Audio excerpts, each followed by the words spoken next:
नमस्ते दोस्तों, मैं श्री ज्योति आज की बात में आप सबका स्वागत करती हूँ। आइए आज की बात कर लेते हैं। आज बड़ा ही अच्छा दिन है, गुरुवार का दिन है। गुरुवार के दिन श्री विष्णु जी की पूजा आराधना करें, उनका नाम जाप करें और साईं बाबा का भी नाम जाप किया जाता है। गुरुवार के दिन साईं बाबा का नाम जाप करें, उनका मंत्र जाप करें, ओम श्री साईनाथाय नमः। ऐसा करके आप दिन व्यतीत कीजिए। और अच्छे योग हैं, तिथि भी अच्छी है और उसके बारे में डिटेल में मैं बता रही हूँ। और अंत में गरुड़ पुराण की बातें करेंगे। आज त्रयोदशी तिथि वालों का श्राद्ध किया जाएगा। नवजात शिशुओं का श्राद्ध भी आज ही किया जाएगा। इससे श्रेष्ठ बुद्धि, धारण शक्ति, स्वतंत्रता भी मिलती है। आज प्रदोष व्रत भी किया जाएगा। आज हर त्रयोदशी को प्रदोष व्रत होता है और उसमें प्रदोष काल का बड़ा ही महत्व होता है। आज भगवान शिव और माता पार्वती के निमित्त व्रत रखा जाएगा। इस व्रत में प्रदोष काल का बड़ा ही महत्व होता है। प्रदोष काल कब होता है? संध्या के समय, जब दिन ढलता है, सूरज अस्त होता है, उसके पहले प्रहर को प्रदोष काल कहते हैं। और उसमें शिव जी की भक्ति और उनके दर्शन करने से, किसी भेंट के साथ उसके दर्शन करने से सारी मनोकामनाएं पूर्ण होती हैं। आज के व्रत के समय समस्त मनोकामनाएं पूर्ण होती है। आज महाशिवरात्रि का व्रत भी है। आज महाशिवरात्रि का व्रत कब होता है? चतुर्दशी को महाशिवरात्रि का व्रत करते हैं। तो आज त्रयोदशी तिथि भी है और चतुर्दशी तिथि भी है, तो दोनों व्रत होगा। महाशिवरात्रि की पूजा चतुर्दशी तिथि के रात को होती है। चतुर्दशी तिथि आज रात 7:55 से शुरू हो जाएगी। तो 7:55 तक त्रयोदशी तिथि है, जिसमें प्रदोष काल आ जाएगा। तो हम प्रदोष व्रत करेंगे और उसके बाद 7:55 पर चतुर्दशी तिथि लग जाएगी, जिससे हम महाशिवरात्रि का व्रत करेंगे। चतुर्दशी तिथि आज रात में रहेगी, इसके लिए आज महाशिवरात्रि है। आज भगवान शंकर की विधिवत पूजा करके जाप किया जाता है। और शुक्ल योग भी है। 9:29 तक शुक्ल योग रहेगा और उसके बाद ब्रह्म योग लगेगा। तो दोनों ही योग अच्छे हैं। शुक्ल योग में किए कार्यों में सफलता मिलती है और ब्रह्म योग में कई शांतिपूर्वक कार्य संपन्न होते हैं। तो ब्रह्म योग भी अच्छा योग है। तो आपको कोई शांतिपूर्वक कोई काम करना है तो ब्रह्म योग में आपको करने से सफलता मिलती है।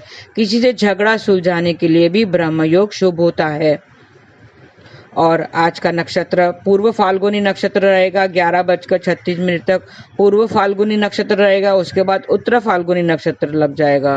पूर्व फाल्गुनी नक्षत्र का स्वामी शुक्राचार्य है और फिर उत्तर फाल्गुनी नक्षत्र का स्वामी सूर्य है। तो आज सूर्य के निमित्त भी उपाय करेंगे। और पूर्व फाल्गुनी नक्षत्र का संबंध ठाक या पलाश के पेड़ से है।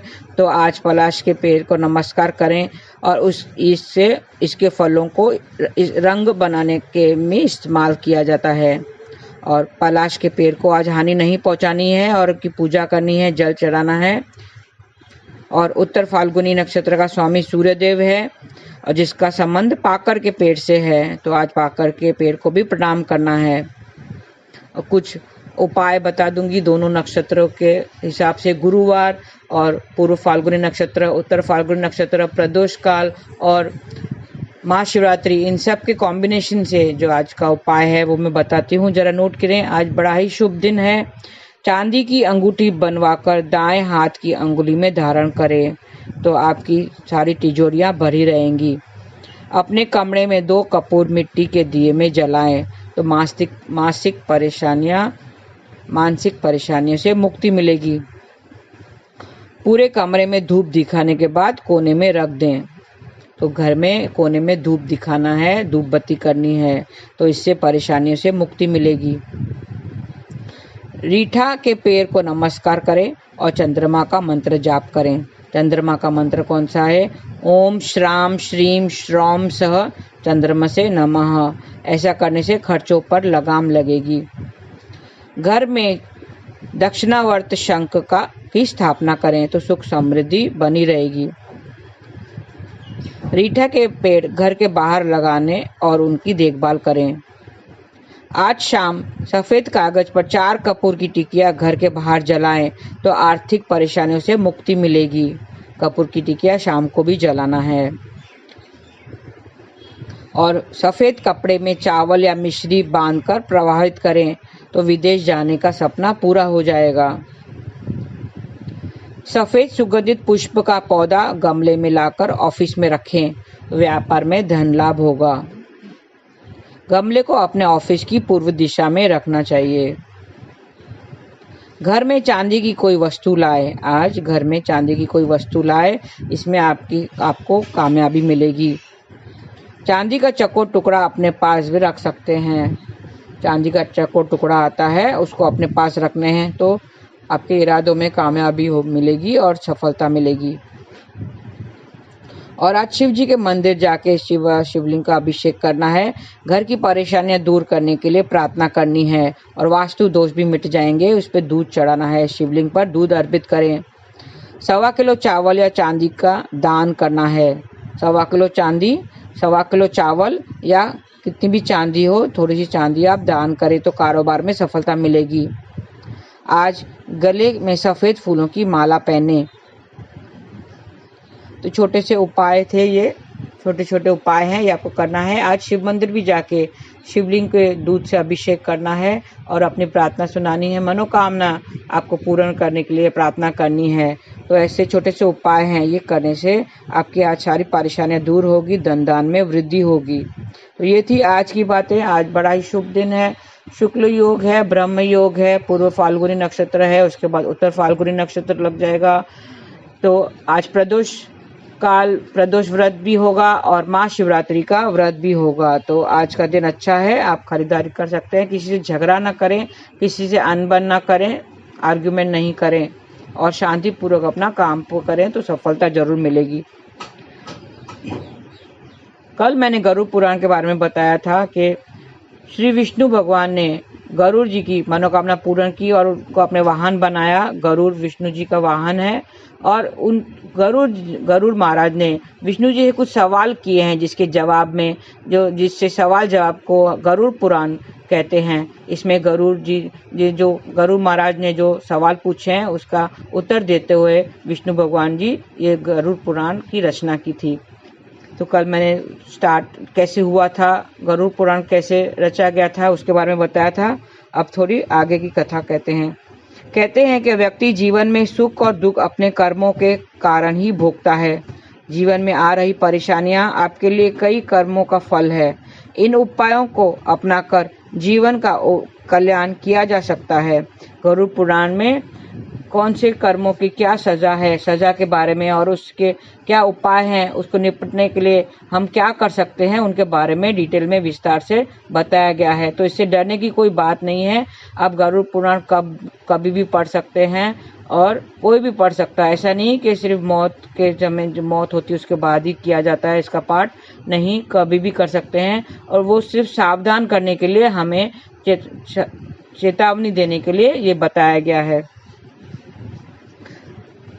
जीवन में लगातार आ रही परेशानियां आपके लिए कई कर्मों का फल है। गरुड़ पुराण के अनुसार व्यक्ति के अच्छे कर्म उनके जीवन को बेहतर बनाने के लिए है। जीवन में आने वाली परेशानियों को दूर करते हैं, लेकिन वहीं अपने बुरे कर्म दुख और समस्याओं का कारण भी बनते हैं। इसके लिए कोशिश करें कि लाइफ में कुछ ऐसी चीज़ों को नियमित रूप से करें जो आपके जीवन के कष्टों को दूर भगाती है। बुरा काम नहीं करना चाहिए, क्योंकि बुरे कर्म की सजा हमेशा बुरे ही मिलती है। आपके जीवन से कष्टों को दूर भगाने के लिए कोई उपाय करने चाहिए।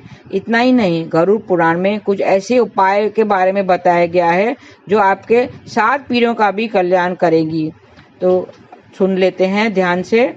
गरुड़ पुराण में कहा गया है कि व्यक्ति के कर्मों का प्रभाव उनके जीवन में जीवित रहते हुए, मरने के बाद और अगले जन्म तक बना रहता है। और इसे ऐसे कर्मों के बारे में जिन्हें जीवन में अपनाने से व्यक्ति का जीवन कष्ट मुक्त हो जाता है, ये उपाय इसमें गरुड़ पुराण में लिखे गए हैं। इतना ही नहीं, मृत्यु के बाद भी सद्गति प्राप्त होती है। तो प्रभु का ध्यान करते रहिए। क्या क्या उपाय बताए हैं? नियमित रूप से भोजन कराते रहें। गरुड़ पुराण में कहा गया है कि भोजन बनाते समय डेली पहली रोटी गाय और आखिरी रोटी कुत्ते को खिलाएं। इतना ही नहीं, नियमित रूप से पक्षियों को दान और चींटियों को चीनी और आटा खिलाने से जीवन में समस्याएं दूर हो जाती हैं। अगर संभव हो तो मछलियों को आटे की गोली खिलाने से आप अच्छे कर्म करते हैं। अगर सभी को खिलाएं, संभव ना हो तो कम से कम किसी एक को तो जरूर भोजन दें। अन्नदान जरूर करें। शास्त्रों में अन्नदान को महादान कहा गया है। कहते हैं कि गरीबों और जरूरतमंद लोगों को अन्नदान करने से मुक्ति व्यक्ति को खुद के जीवन ही नहीं बल्कि उनके आने वाली 7 पीढ़ियों का जीवन भी संवार जाता है। इतना ही नहीं, कहते हैं कि परिवार पर लगे सभी दोषों का भी नाश होता है। इसके लिए अपने सामर्थ्य अनुसार किसी गरीब या जरूरतमंद को अन्नदान जरूर करें।